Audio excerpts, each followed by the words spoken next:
everyone. Welcome back to the Earthdawn Survival Guide, the podcast for all disciplines, paths, players, and game masters. With your questers, Josh and Dan. I am Dan.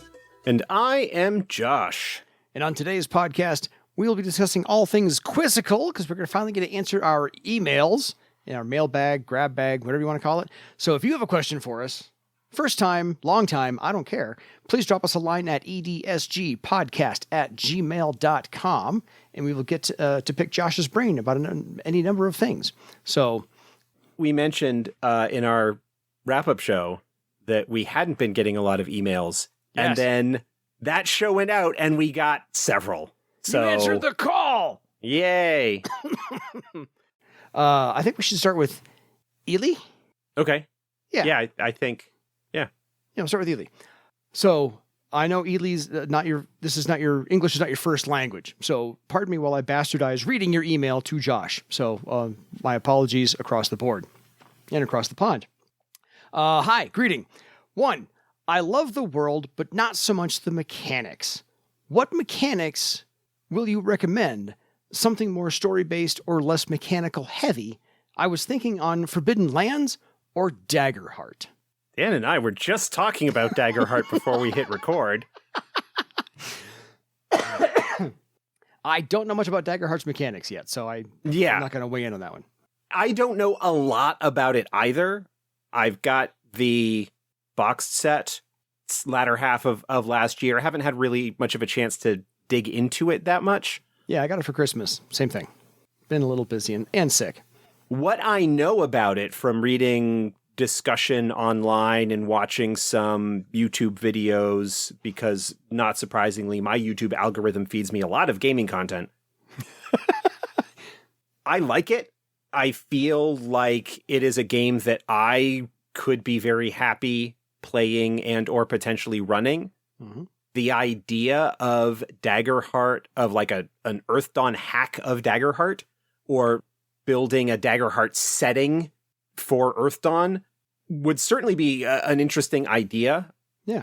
One of the things that I'm not as familiar with is sort of the details and breakdown of the various character classes and how easy it would be to model the disciplines of bar save within that system. I think it would be possible to a certain extent, but that would probably be the most difficult part of it.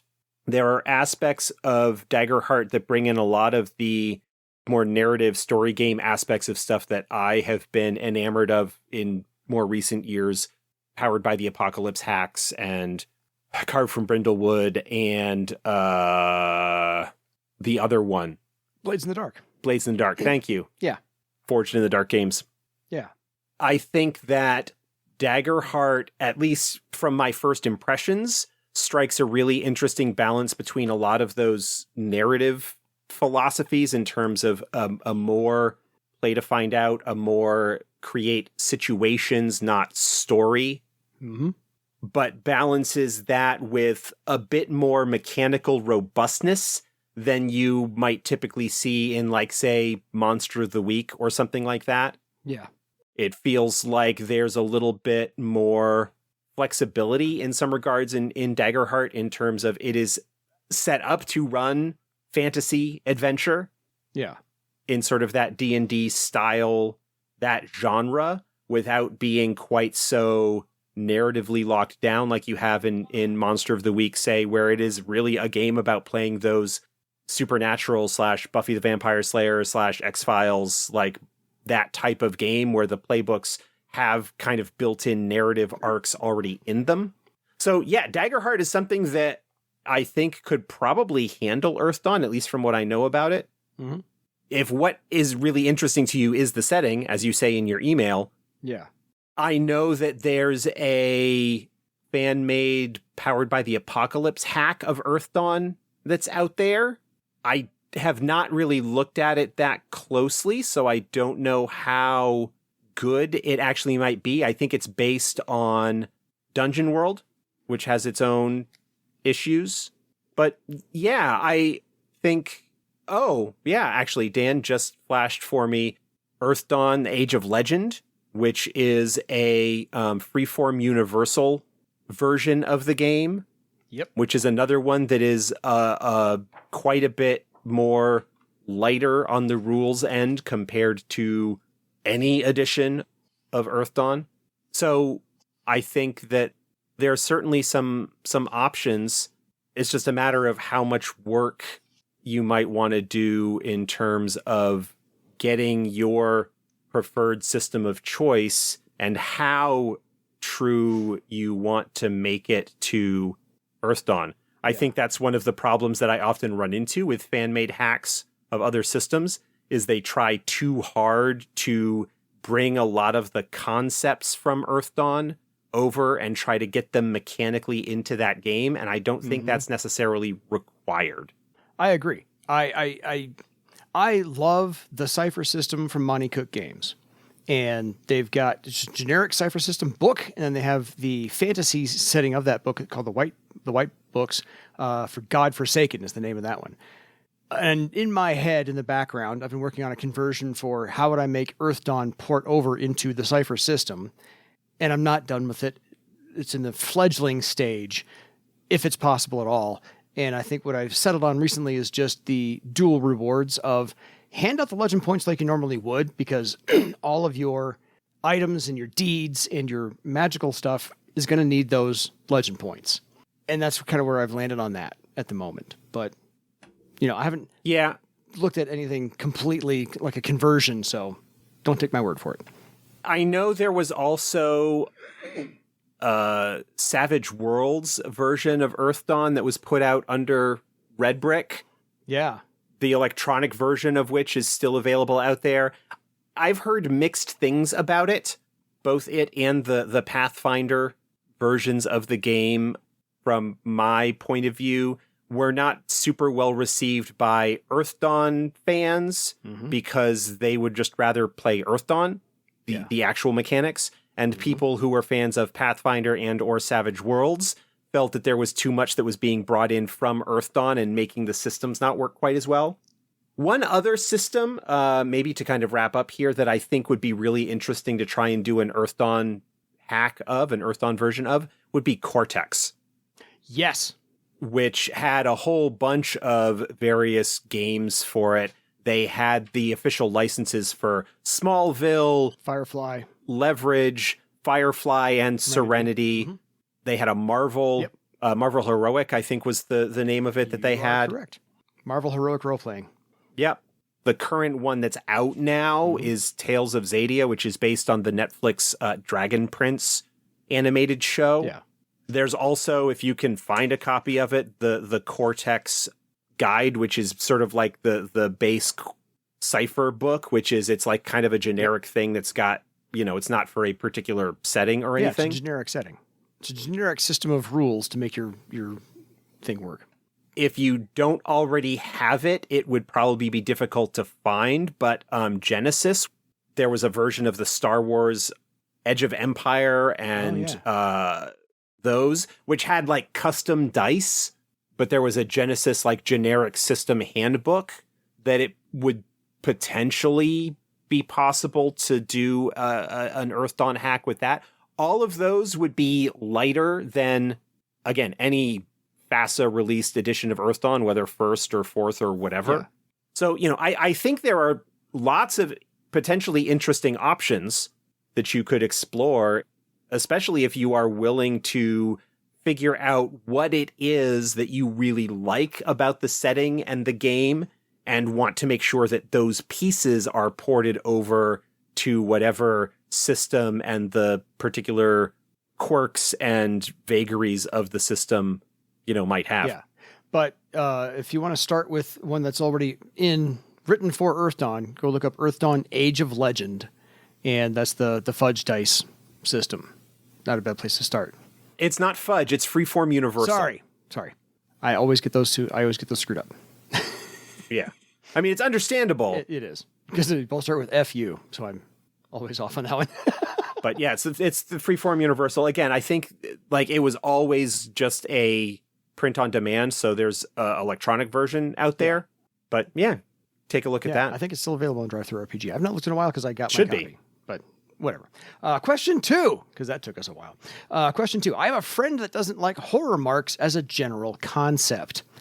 You can say it's disturbing him that its existence in the world of his player character. I know there are places with no horror marks, but what will it do to bar save if something like that happened there? So I think that if you do away with horror marks, there is an aspect of Earthdawn, and I'm talking about completely. Yeah. Okay, there's kind of two degrees to this here. I'm going to start off with talking about, if you're going to get rid of the concept completely, I think that potentially cuts you off from some interesting story potential. It also, I think, defangs the horrors a little bit. Fair. Because without horror marks, horrors generally then need to be in a place in order to affect people. And that, I feel, might change the dynamic a little bit. Yeah. That said, there is nothing, I feel, that prevents you as part of establishing your expectations for your game to reduce the potential or influence for horror marks on the player characters, because I can recognize how that might be something that players might find disturbing or deprotagonizing or putting them in a situation where they feel that they do not have control of their character, which is something that for some players is a big deal. They don't like necessarily the idea of their character being in danger or being put into situations like that. And that I can perfectly understand and respect and say if that's something that they want to have as part of their lines when it comes to the game, that's perfectly acceptable. Obviously, you're probably not going to be running Blades for them. No. Because Blades basically throws them into a situation where they are cursed and marked by a horror. From the get-go, yeah. Yeah, it is also possible that you could run a game where the horrors are less of a focus and that you are dealing more perhaps with horror cults, or you are dealing with political machinations and just the general nastiness that people can get up to against each other without necessarily needing to bring the horrors into it. You know, you could have the horrors be something that is a little bit more removed. Certainly when it comes to the more dangerous and powerful ones, have them be represented in the game more through cults, and then have the actual horrors that the player characters encounter be the more bestial, monstrous ones that don't mark characters, like Nashers and the various types of those. And even in situations like a crystal entity, for example, have it be something that a horror mark is something that maybe takes a long time to appear and manifest. Again, from a player agency standpoint, I can understand how somebody might not like the idea of a horror mark being something that could be inflicted on their character. I don't think it's a good idea to completely remove it as something from the setting, but there are certainly ways to play the game where that is not something that will be something that a player character would need to worry about because you have agreed that that is a line that you will not cross for that character. Exactly. Question 3. Are there any other live and active podcasts of Earthdawn that you can recommend? Best regards, Ellie. Not that I know of. I mean, I know there were a couple of actual play podcasts that were out there. Obviously, the Legends of Earthdawn podcast that I was on. Yeah. The game wrapped a while ago, and there aren't any new episodes, it appears, that are going to be released for that. There was the Name Givers podcast. I don't know whether they are still releasing episodes regularly, but Earthdawn is kind of a niche game.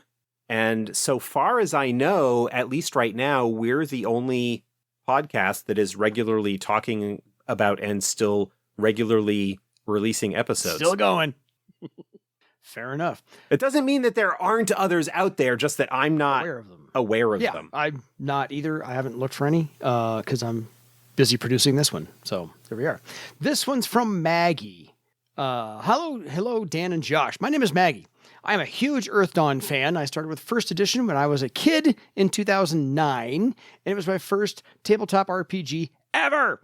My friend's dad ran it for our friend group for about 10 years, and we all fell in love with the game. I was the only one who became obsessed enough to start game mastering and learning all I could about the lore and the setting. Josh, she's coming for your job. Now at 26, oh, good God, you were only... Okay. You're born in 1999. I feel old. Okay. 26, I currently game master one in real life group of friends I introduced to Earthdawn, including my boyfriend, and an online group of friends out of state that I introduced to Earthdawn. I'm doing my part! I have started listening to your podcast this December, and I'm on episode 71, just wrapping up the talk on the passions.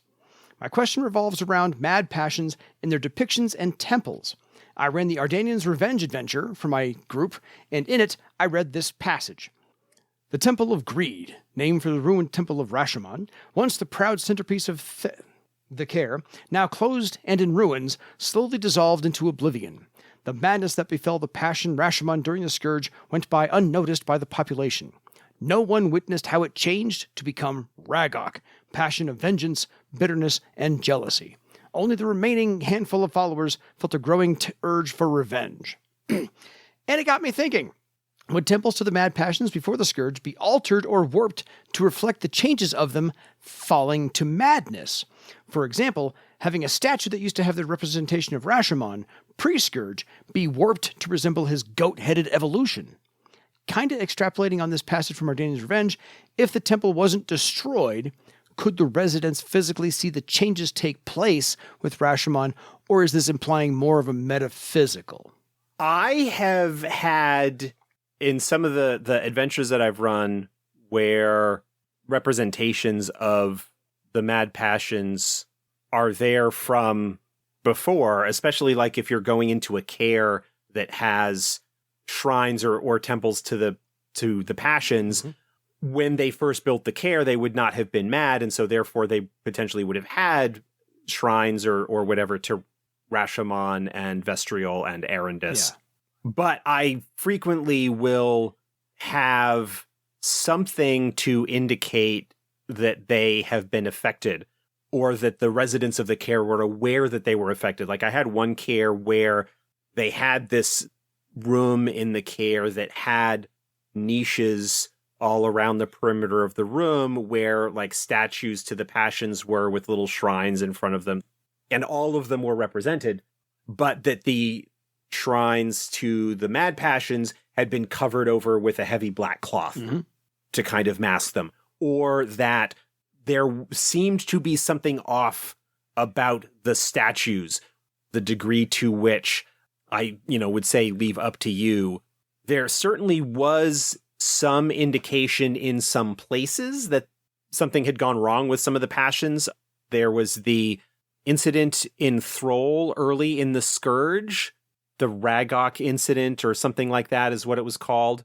Something like that. I might not be exactly correct on the name, where it became clear that followers of Rashomon, something had gone wrong or something had happened to cause them to all kind of go a little bonkers, crazy. Mm-hmm. I don't know that I would go so far as to say that a statue that depicted Rashomon without the goat head, because the ram's horns and such were still a symbol of him prior to his madness, or at least I've always considered so, and that it would be sort of a kingly figure with his diadem having the horns attached to it, where it was kind of like a headpiece or crown. Typically what I would have happen is that the expression on the statue or the pose that it's taking seems to be off slightly and indicating that it's a little bit more cruel or stern or whatever compared to what might be going on. So I probably wouldn't go to the degree of this statue that previously didn't have a ram's head now has a ram's head. But I really like the idea of the nature of the passions influencing the appearance of their pre-Scourge shrines and temples to a certain extent. I can down with that. I also wanted to ask, what were the symbols or depictions of the mad passions prior to the Scourge? I haven't gone deep into the Questor book for the answers, if they are there, so sorry if this is answered in text somewhere. Either way, I love the work y'all do on the podcast. I'm excited to listen to almost 200 more episodes. Love, Maggie. There aren't any real answers to those questions in the Questor's book. The Questor's book is a lot more a collection of essays from various Questors of the Passions, providing insight into that Questor's relationship to their passion, and in some cases, sharing stories or legends or whatever. And certainly the essays about the Mad Passions have their own darkness going about with them. There might be some stuff somewhere. The first thing that I immediately think of, and it probably doesn't have a whole lot of information, if you look in the first volume of Legends of Barsave, some of the legends in there might have some detail or information that provides a little bit of symbology to the Mad Passions. I think many of the symbols and representations of them are probably similar to what they had before. Like I said, with regards to Rashomon/Ragok, where previously he might have had just a diadem or headpiece with the ram's horns attached, and now he's got like the full-blown skull. Mm-hmm. I think there are like references or little bits of information here and there, but there's not any one definitive statement or place where that sort of stuff is described that I can recall off the top of my head. Fair enough. And I think a lot of those legends have been recorded into audio, so you want to get them done faster. We had some fill-in episodes for those. So this one comes to us from Scott. Good name. Sorry, family lineage name on my end, way back in the day. Greetings and Happy New Year, Dan and Josh. I listened to episode 268, the year-end update, and congratulations on another successful year. With regard to the questions from Jesse regarding beast spirits and the vertebrate versus invertebrate question, I found myself thinking about their question at length. This is probably more from a Shadowrun perspective than an Earthdawn one. I still play both games. But the first thought I had in trying to draw a bright line for shamans with regard to insect spirits is that shamans and their connection to beast spirits, at least to me, seem to stem from their connection to the natural world. Yes, insects are also found in the natural world, but insect spirits don't seem to have much in common with them beyond the hive mind. For example, in Shadowrun, insect spirits are often described as being utterly alien in their approach to things, so much so that even insect shamans, who don't get taken over by an insect queen first, often go insane just trying to communicate and deal with insect spirits.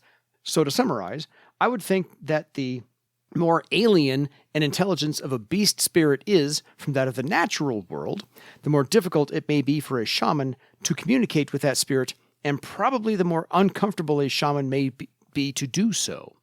That still leaves plenty of gray area for a game master to sort out, potentially, but I thought it might help. Here's to not seeing the destruction of the world and the entire human race in 2026. Sincerely, Scott. Yeah, that's good insight, Scott. Yeah. I don't really have anything to add to that. That's certainly an approach that you could take in terms of where you find that dividing line, and that's a dividing line that could vary from shaman to shaman. Mm-hmm. Yeah. Rather than necessarily being something that's handled purely by the game master. Agreed. And I think an octopus with 2 brains and 3 hearts is probably the most alien thing out there. But that's just me. Anyway, this one, Maggie again. Hello, Dan and Josh. I know I recently sent some mail to you for the first time, like 2 emails ago. I am proud to declare that I am now in episode 144, talking about House Syrtis. I have been debating on sending this email to you after I heard your episode on Obsidian. In that episode, you talked about how some of the races' relations with gender expression could be read as a trans allegory, i.e., Obsidian being biologically genderless, but being able to express their desired gender, or lack thereof, through social and physical means. In my most recent listen on Syrtis, you talked about how the Shiva-Lahala of Syrtis has not matured yet, and could be a man or a woman, and you want to think about how the story of the Shiva-Lahala could be read as another trans allegory. Normally, I don't bring up things about my gender identity because of my current political situations. However, I thought as a trans woman who constantly sings the praises of this series for its depiction of gender diversity, that I should throw my hat into the ring. I have always found the Tiskrang relationship with discovering their gender super interesting, and all my trans friends who play in my game also find the idea very relatable to our experiences of childhood going into adulthood. I know, I am kind of late to this topic, and I am sure things have already been ironed out with what is to be decided, but I would want to praise Josh for his forethought on how these topics could be received by trans people, and I want to further encourage him to write stories and characters that take our experiences into account, as trans people make up a very large part of the tabletop RPG communities, laughing. My hope is to get into writing for tabletop RPGs and be able to write stuff like the depictions to Tiskrang and Cinnamon that helped little kid me feel less weird when I picked up the first edition book. Who knows, maybe one day I will become good enough to get hired as a freelancer for FASA and finally live my dream of working on Earthdawn, my beloved. Yours truly, Maggie. Told you, Josh, she's coming for your job. Thank you, Maggie. I really appreciate that. It is a topic that is also somewhat personal for me. My younger daughter is trans, and she has said that it is okay, not just prior to this, but just in general, to talk about that and the experience that both myself and her mom had as she grew up. She's almost 16 now. She's going to be 16 in like 2 weeks. Oh my. And that experience and the process of everything that is involved with gender affirming care, trans health care, just in general, but in this country in particular, we are fortunate enough to live in a state where, at least for right now, despite efforts from certain quarters to make things difficult, those rights to healthcare are being protected by our state government. Yeah. So I really appreciate that, and I really appreciate the thanks for the recognition of that representation. And yeah, actually, not surprisingly, there are a lot of trans and genderqueer and fluid and all manner of folks under the broader rainbow umbrella of the LGBTQIA community. All of that stuff. I couldn't find the word. You're good, man. Yeah. And a part of that is, similar to how there is a larger proportion in the theater community. Yes. Because there is the ability to explore and experiment, try things on, for lack of a better term, in a safer space. Yeah, I can imagine the two places to go for gaming and or being in a play where you don't have to be yourself for a little while and be something else and go, oh, I like that part of this. I can now bring that back into being myself. Yeah. And so as someone who is heavily involved both in tabletop gaming and has been for 40 years and theater, which I have also been doing for an incredibly long time, despite a stretch where I really wasn't actively doing it. I know a lot of folks under the umbrella, and that exposure not only has helped me in my own journey and explorations and understanding of my own identity and sexuality and but also recognizing the importance of representation in the stories that we tell. So yeah, I really appreciate that, and I thank you for writing, and I thank you for your fandom and your ongoing support, and we're always looking for writers. Yeah. If you want to submit something in, if you've got a sample, if you've got an idea or something, there's always stuff going on where we like to open call, have somebody. I'm not sure what might be being looked at right at the moment, but there's always cases where like, oh, we need a couple of pages done for a thing, and like giving people a tryout and whatnot. So if you feel moved to do so, absolutely feel free to reach out and say, hey, this is something that I'm interested in doing. Yeah. And maybe it can, get you hooked up with somebody to sort of start mentoring you or working with you on developing those skills. Mm-hmm. Absolutely. Because having people who have that personal experience can help make those kinds of stories and the representation of them more authentic, which I think is really important. It adds to the richness of the game. Just drop a line to the regular EDSG podcast email address for this. Well, I mean, yeah, if that's what you want to do, and I can make sure that it gets sent to the appropriate place, or you could send it to... How about you just, since you've got the email address for Maggie, how about you just respond back to that one? Yeah, there's a facetgames.com address that would be one to send to or whatever. I think it's like info, but maybe if you copied me on it or something so that I can just make sure that the right eyes get it actually did get into the hands of the right people. Yeah. Yeah. Cool.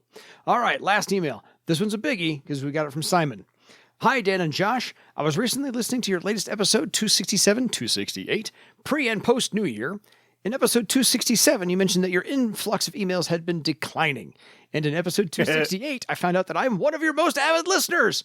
The EDSG is easily my most listened to podcast, usually as part of the daily commute. And I also listen to quite a lot of Ghost. So it was fun to realize that I was appearing in your Spotify Wrapped statistics in that way. In any case, I've been with you since the beginning in 2019 and have definitely listened to more than 200 plus episodes. Sorry, I skipped the Renell series, so I figured it was about time I wrote you guys an email. Since this is my first time I'm doing so, I really, really appreciate the time and effort you guys put into the podcast and the email Palooza episodes with their almost inevitably following rants and or sidetracking from Josh are a personal favorite of mine, so here's my contribution to something quizzical. Wink. I've been playing Earthdawn since the 90s, both as a player and game master in several campaigns, and have played all editions except 3rd. I'm currently gathering players for a new 4th edition campaign, I Will Game Master. And I've recently recruited 2 new players to the hobby and at least 1 new listener to the podcast. I've been saving up all these questions over a long time, so I realize that this is a long email. I'll begin with a few specific questions from the creatures section in the Game Master's Guide. Most of these could probably do with an errata update. Here we go. The Gatehound's magic drain power has a fairly unique effect. Similar powers usually apply a penalty to step numbers, but the magic drain power specifically lowers talent ranks. This both makes the power terrifyingly powerful, which I think is great, while also raising a number of unpleasant questions. Here we go. What happens if a talent is reduced to rank 0? Can the talent still be used at base attribute step? Can it be reduced to negative ranks? I'm going to answer the second part first. No, it cannot be brought to negative ranks. Just like it says at the beginning of the player's guide, I think penalties cannot reduce things below 0. Fair. I would say whether a talent could be used if its rank is reduced to 0 would depend largely on how much of an effect the rank actually has on the effects of the talent. Some talents have their duration based on rank, or may have their effect based on the rank. I would be inclined to say that if a talent like that is reduced to 0, then it effectively can't be used because the duration is equal to the rank, but the rank is 0.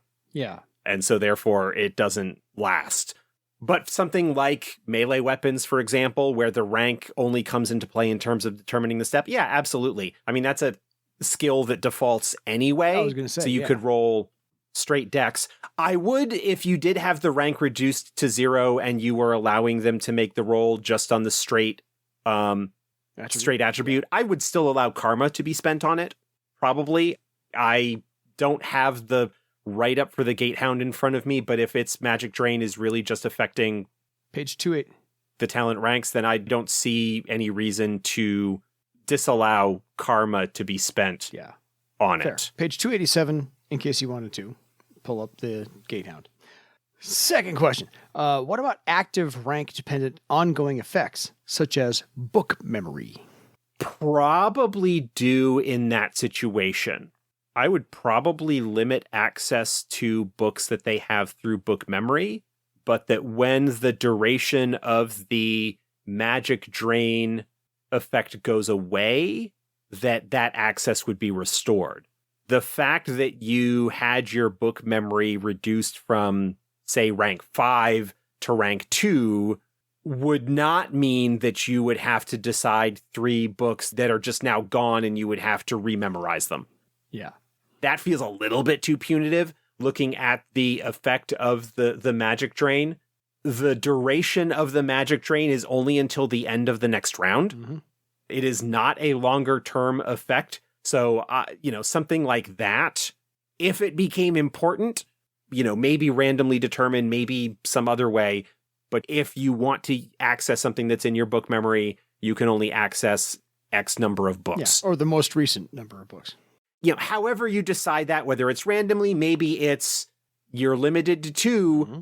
You can decide which 2 books they are, but those are the only ones that you have until the other. But once the duration is ended and they're back to their regular rank, access to those other books would be restored. I wouldn't have them completely forget the books as part of that. No, just temporary. And probably would handle similar things. Like, for example, if you had a magician, right, who has a thread weaving, elementalism or nethermancy or wizardry or whatever, and that thread weaving talent rank got reduced by the gatehound's power, mm-hmm. I wouldn't be inclined to affect any of their permanent threads by the reduction of that of the talent. That feels a little bit nasty, like and a lot of extra bookkeeping, like your rank 6 thread weaving has been reduced down to rank 3. You now don't have access to ranks 4, 5, and 6 of your magic staff. Yeah. That's a pain in the ass to deal with. And so I wouldn't. Yeah. I would just have it affect like their I'm weaving a thread to cast a spell rolls. Mm-hmm. The degree to which you could seriously mess up a player and what they are able to do with that is pretty intense. And so, again, when it comes to things that are a lot more longer term, when it comes to things that have a effect where it's already kind of factored into the player character's stats, mm-hmm. I would be less inclined to cut those off because it would require going back and recalculating and figuring out what the problems were. Maybe if there was a rather blatant, like, spell ability use at a rank on a thread staff, mm-hmm. I might say, oh, you can't cast that spell effect out of it. But things like defense bonuses and stuff like that, I don't know that I would be inclined to mess with those because it's just a pain. Well, no, because I think based upon his description, and I'm just reading by what he put out there, which is it only affects talent ranks. So next question, what happens to spell matrix talents? Sorry. So hold on just a sec. Gotcha. Because I have the page up now. What it says is each success on the magic drain test reduces the rank of the target's magical abilities. So plural, it's not like it targets an individual one. Right. It hits all of them, targets magical abilities, and then it says in parentheses, including talents and relevant creature powers. Yes.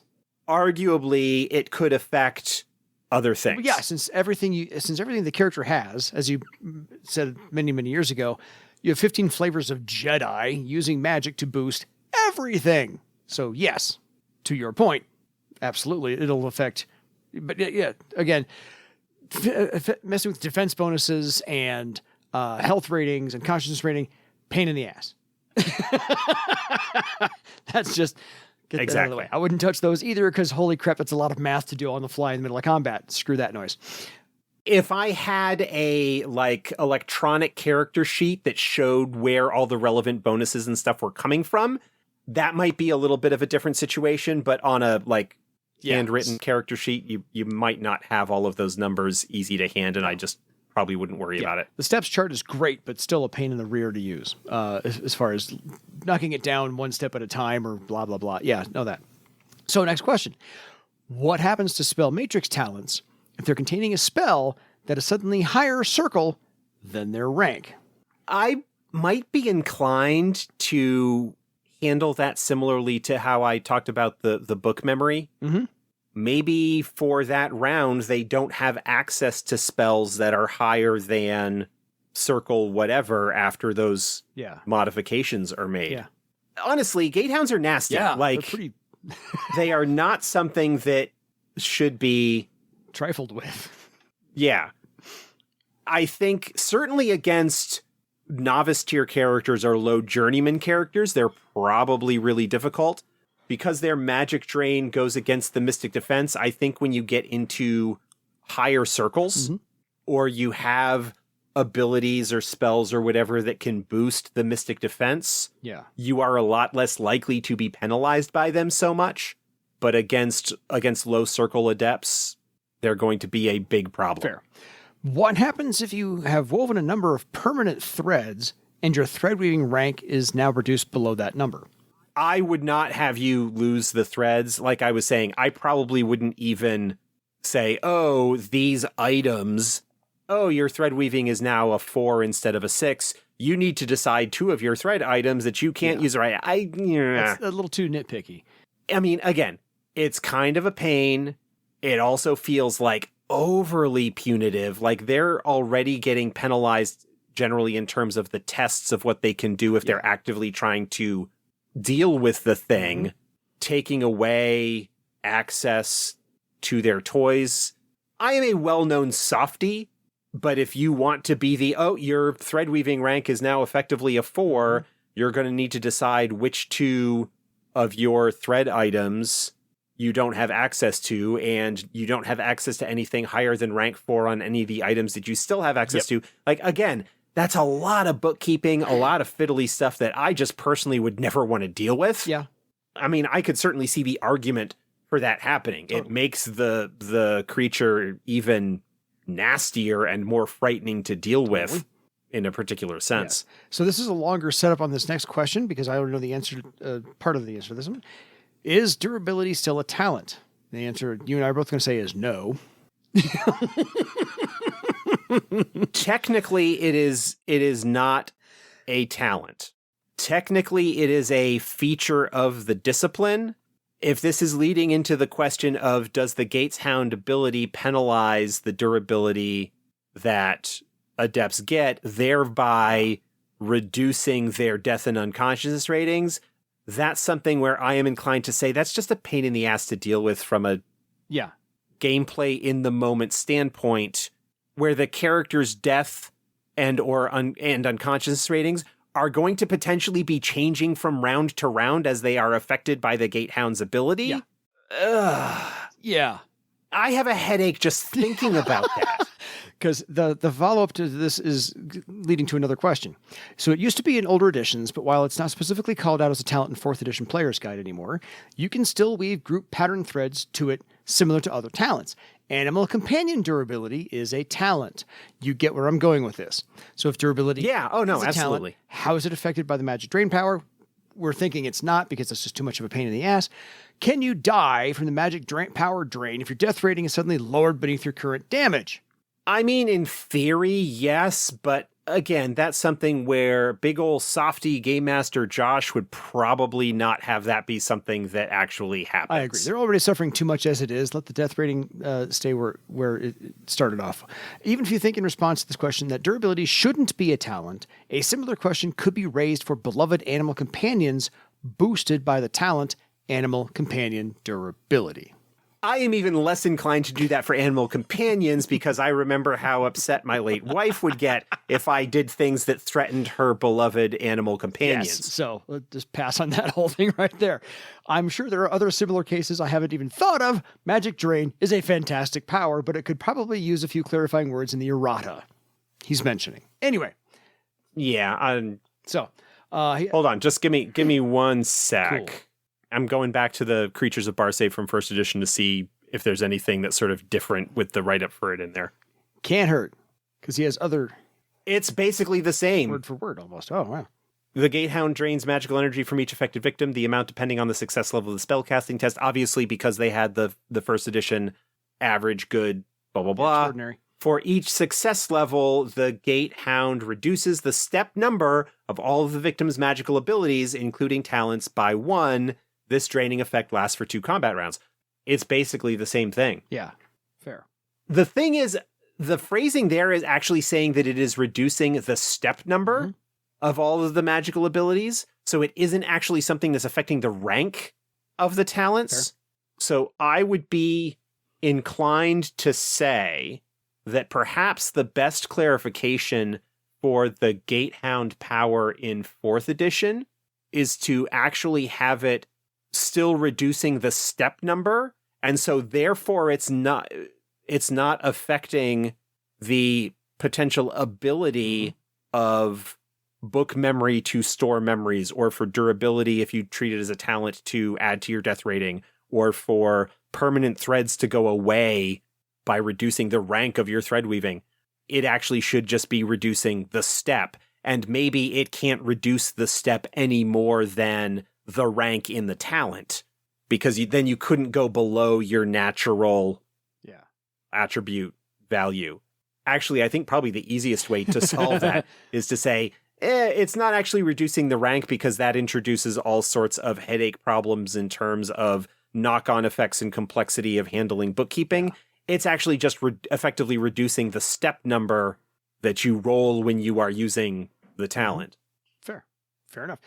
I think that's probably the easiest way. I'm okay with that. He's got more questions on other beasts, so don't close that Game Master's Guide just yet.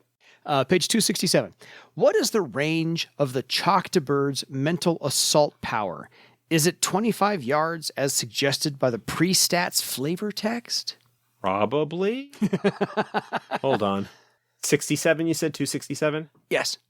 Technically, the power's on 268, but that's fine. Yeah. I would absolutely say that that's the same 25 yards that is described in the flavor text. No worries. Page 271. What is the range of the crakbill's paralyzing breath power? I would say it has to be within melee range. Fair. So like 2 yards. Their attack pattern is to charge in and breathe on the target and then run away. I've always treated it as something that they need to be effectively in melee / close combat range in order to use that. So the crakbill just comes in for a COVID cough and then runs off. Gotcha. Okay. What is page 315? What is the maximum circle, if any, that a manticore can choose spells from? There are spells as high as 8th circle in the player's guide and 9th circle in Deeper Secrets that have 0 threads. Yes. Anything with a 0 thread, manticore has access to. If that's the qualifier restriction requiring no threads, if there happen to be higher circle spells 0 threads that have 0 threads that potentially a manticore could have them. I don't know that it would necessarily be common. It would depend on the spell. Yeah. I would absolutely say that they could, as long as it's a 0 thread spell, go baby go, they could potentially learn it. Cool. Page 336 and 338. The porcupine snake, 336, and the troll snake, 338, both have constrict as well as grab and bite. Am I correctly interpreting that if they successfully use grab and bite on a target, the target will automatically take damage from both the bite and constrict each round, even quills in the case of the porcupine? Probably. Hold on. Now for that, I've got to look at the bite. Mm-hmm. Creature may spend additional success from attack to automatically grapple an opponent. Yes, I would imagine so, because looking at the stat blocks for those two, the porcupine snake does have a tail attack, but the troll snake doesn't. So it would make sense to me that essentially what's happening, because the grab and bite maneuver says that they automatically take bite damage. Mm-hmm. I would be inclined to, again, it feels to me like, oh, they're grappled. Now they're going to get both a bite and constrict damage. It's a snake. That's what they do. Yeah. They don't mess around. My table, yes, you're going to get both bite and constrict at the same time. So I'm rolling double damage. I mean, the troll snake is a beefy boy. Yeah. So I think that's the intention. I'm okay with that. Page 371. The engulf power of air elementals doesn't make sense, particularly when also referencing the rules for suffocation / holding your breath on page 169. I will explain. When does air engulf ever do damage? What's this weird after falling unconsciousness damage condition about? Does mystic armor protect from suffocation damage when it's coming from an air elemental, but not from mundane sources? Is it suffocation meant to be in addition to the damage from engulf, or is engulf only meant to lead to suffocation, meaning that an air elemental would have to engulf a target over potentially many rounds before even starting to do minor damage. It's a mess. Please elaborate. Okay, so Engulf is just a straight up damaging attack. It's basically making the air noxious/poisonous, effectively doing damage to the character as a result of them breathing in those noxious fumes. Yeah. What it is saying there then is that if they wish to avoid damage from the Engulf attack, they can hold their breath. But if, because of the rules for holding their breath, if they end up passing out as a result of that, they're no longer holding their breath. They're gonna start breathing again and therefore will take damage from the engulfing attack. Yeah, it's automatic. The air elemental's engulf ability is not suffocating the character. It is just straight up doing damage, but it is saying, probably in anticipation of a player going, hey, it's just air. Can I hold my breath? Yeah, you can. Here's what that means. Yep. Fair enough. Holding one's breath does serve as a defense against the damage that it would otherwise cause, but at that point you are subject to the rules for holding your breath and potentially passing out as a result. Fair. Okay. Hopefully that's clear as less mud. Anyway, I've got a few more questions of a more general nature. And the Mystic Armor reduction is from the engulf damage. It doesn't have anything to do with the holding your breath stuff. That makes sense. Yeah. Okay. What does a kernel of true element actually look like? I think there's actually pictures in the book now. It's in the companion. I think there's a section on that. Fair. He says he's scoured both older and newer books looking for an answer to this without luck. We search for kernels, we mine them, we need them for enchanting. They're in care doors and everclean cloaks. We've got orichalcum containers for putting them in. They are part of this and that. Pages 123 to 125 of the companion. There's like 2 paragraphs each on each of the true elements as well as orichalcum, which includes as part of it the description. For example, under true air, it resembles small bright crystals containing swirls of pure shimmering air. Mm-hmm. True earth usually appears as translucent gem-like shards of rock. So pages 123, 124, and 125 of the companion have the appearance of the true element, and there's even a piece of art on 125 that has a presentation of what it looks like. Fair. Which answers all the questions I'm not going to read now. Can they touch them? Earth, yes. Fire, no. And please don't answer, I don't know. If an answer isn't in the books, at least let me know what kernels look like in your head canon. But I think the head canon's now been put on paper. It's in the companion. Yeah. Give the page numbers. That's in the enchanting chapter, and it's talking about gathering the materials, and it's like as part of gathering true elements, harvesting them. So I'm, without like reading each paragraph, the paragraphs to see specifically, I'm pretty sure information on gathering and transporting them is all included in that section. It starts on 123, harvesting true elements, and then it's got all of the stuff up through 129 is all about true elements and harvesting them and description, quality and refining and all sorts of stuff. Yeah, fair. That's where I would look, and that's either stuff that was found in other books that we had brought over here or stuff that we decided to set as information for people. Yeah, fair enough. I'm a little curious with regards to awareness versus regular perception tests when either applies. There seems to be a broad consensus in the community that if you have awareness, you can use it anytime you would otherwise make a perception test. But actually reading the description of the awareness talent, page 129, seems to imply that it only applies when you're actively searching for something. What's your interpretation of this, and how do you rule it at your table? At my table, I pretty much allow people to roll awareness whenever I want them to note something. I think that's probably a little bit lax. Too lax. So, game design history here. Oh, yeah, great. There, really, try and be really brief here. There was not originally any kind of search or awareness or any skill or talent boost your sensing to boost your base perception, which kind of put stealth talents like especially Silent Walk. Yeah. Once a thief or scout got several ranks in Silent Walk, it would be very, very hard for them to be noticed, even by other highly skilled adepts. There may have been a spell or two or something like that, but there wasn't really any counteract. There wasn't anything that could really overcome that.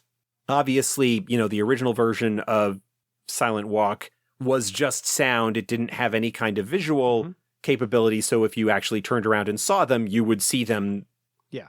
3rd edition, I'm pretty sure it was 3rd edition, introduced, and I think it was still called awareness, but it required a point of strain to use to represent, okay, you are intentionally focusing and looking and trying to pay attention or to search for something. We got rid of the strain cost because other than maybe danger sense, there wasn't really I felt any real reason to require that kind of effort, and that just some adepts, archers, scouts, beastmasters would be likely to have some degree of preternatural awareness that they wouldn't really have to expend a lot of effort to use. And they'd be using that talent a lot, so they don't have... Yeah. Now, one thing that the talent does say is that it is only applicable if the target is within short range of visibility. That's in the GM's Guide, page 135, which means, let me flip to that real quick. Under normal conditions, that is at best only going to pick things up out to 25 yards.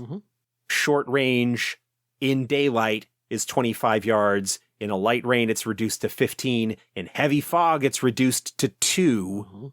So do they notice those ants crawling on the bark of the tree 30 yards away? Well, it's not even that. It's like you probably shouldn't roll awareness if you're having them check to see if they notice a caravan on the hillside 1/4 mile away. Yeah. That's well outside the range of what awareness is intended to spot. Gotcha. Awareness is really kind of intended for things that are nearby, and conditions like visibility and such can affect that. Now, obviously, awareness is not just sight. It could affect sound and other things as well. But again, you would still be looking at a situation where no further out than, again, that sort of equivalent short range. Fair. Maybe even going so far as to saying, like, maybe it's only 5 yards per rank or, something along those lines, but that feels a little bit fiddly. Yeah, and bookkeeping and all that jazz. Bonus awareness question. If the answer to the above is that awareness always applies, which it does not, we've already figured that out. Otherwise, this question is irrelevant. So should I bother with the question or not?